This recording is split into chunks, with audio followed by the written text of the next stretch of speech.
Sahib tax ஊடகத்திற்கு உங்களை அன்புடன் வரவேற்கிறேன். இன்றைய காணொலியில் நாம் எல்லோரும் எதிர்பார்த்து காத்திருந்த அந்த அணுகுண்டு இன்று வெடித்து விட்டது.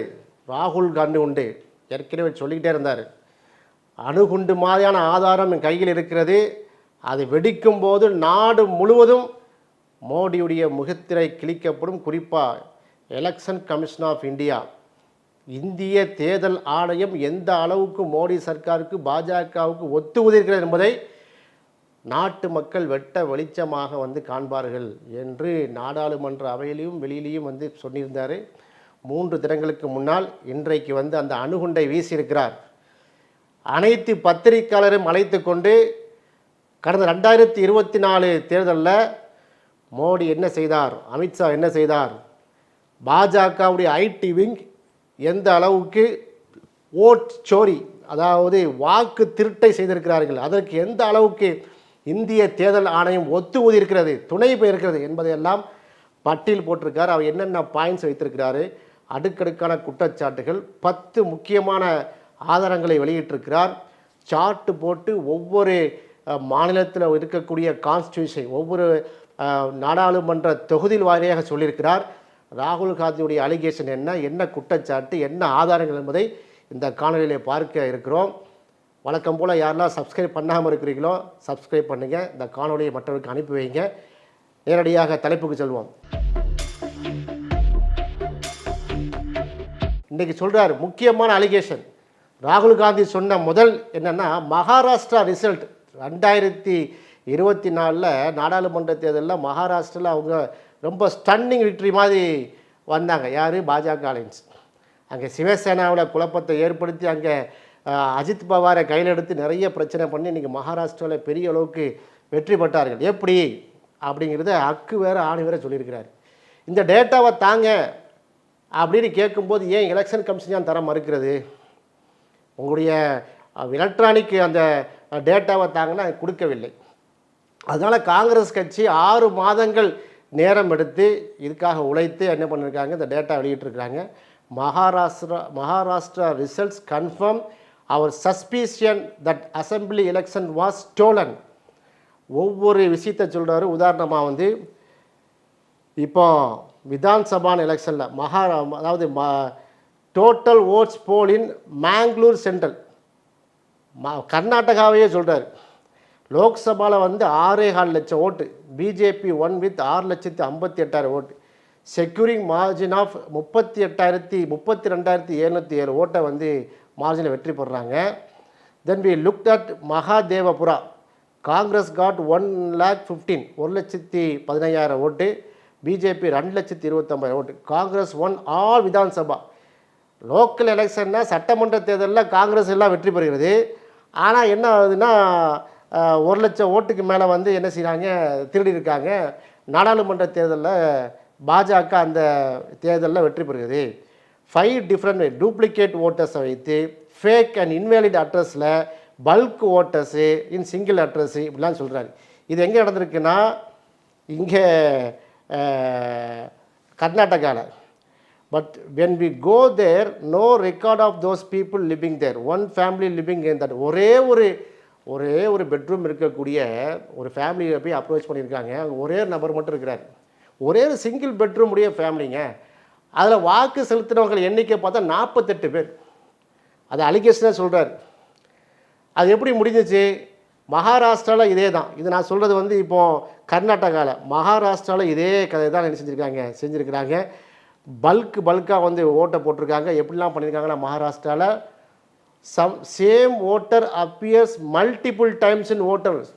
மகாராஷ்டிராவில் மும்பையில் ஓட்டு போட்ட ஒரே வாக்காளர் பல இடங்களில் ஓட்டு. காலையில் ஒரு இடத்துல ஓட்டை போடுவார், ஒரு 8 மணிக்கு அடுத்த தொகுதிக்கு போய் என்ன செய்யலாம், ஒரு 10 மணிக்குள்ளே 2 மணி நேரம் தூரத்தில் இருக்கக்கூடிய ஒரு கான்ஸ்டியூஷனில் போய் அடுத்த ஓட்டு போடலாம்.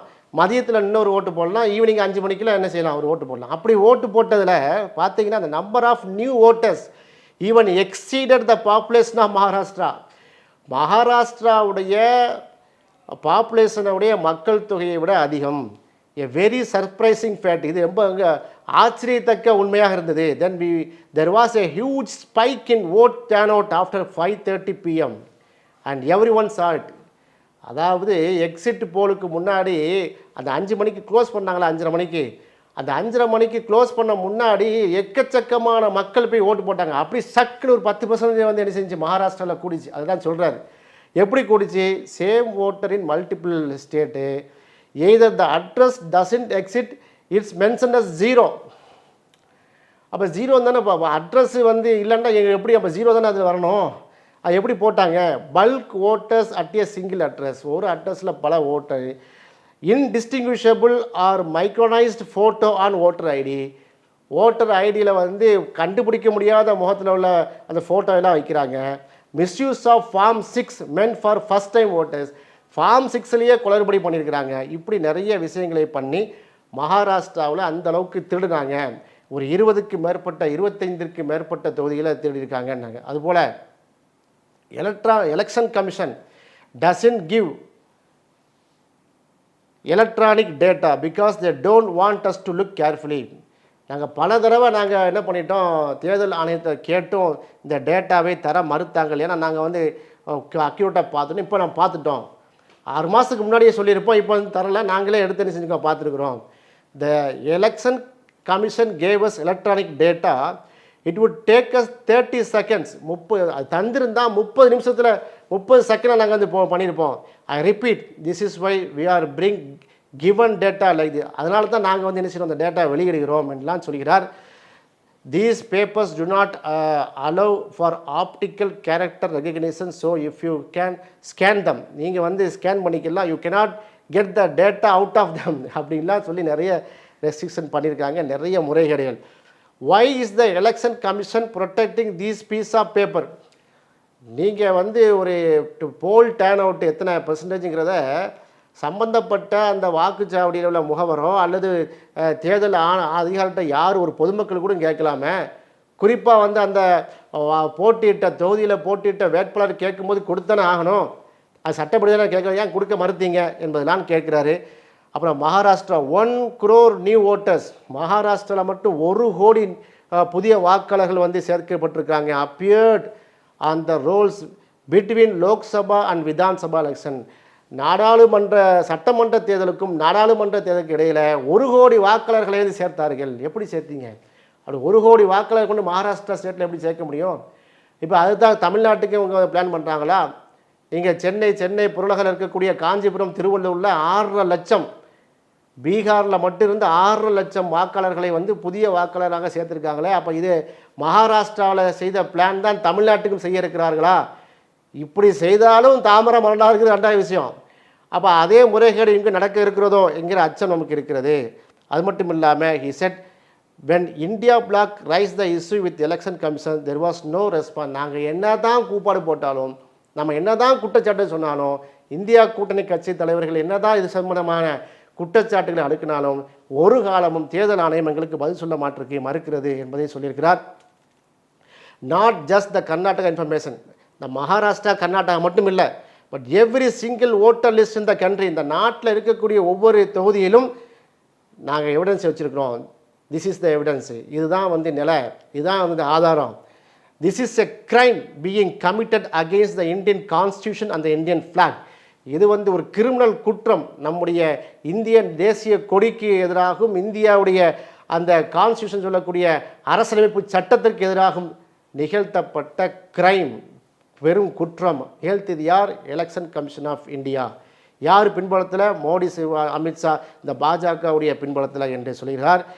6 லட்சம் vote, around out of 6.5 lakhs votes in Mahadevapura assembly seat in Karnataka. There was a vote chori of over 1 lakh vote. 6 லட்சம் ஓட்டு இருக்கக்கூடிய மகாதேவபுரா அசம்பிளியில் கர்நாடகாவில் மட்டும் 1 லட்சம் ஓட்டுகளை உள்ளே தள்ளியிருக்கிறாங்க. 1 லட்சம் ஓட்டை வந்து திருடி இருக்கிறாங்க. காங்கிரஸ் வெற்றி பெற்ற அந்த தொகுதியை வந்து காங்கிரஸ் தோல்வின்னு அறிவிச்சிருக்கிறாங்க.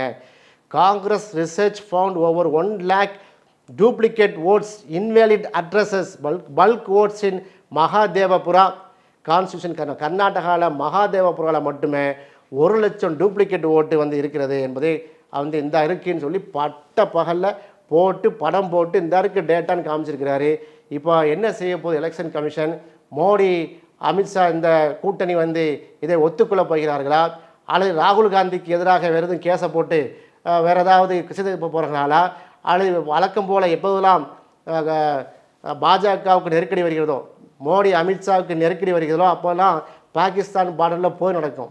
தேசபக்தி வந்து தலைவரிச்சு ஆடும் ஊரில். ஐயோ நம்ம பாரத் மாதாக்கு ஜெய் அப்படின்னு சொல்லி கடந்து சென்றுவாங்க.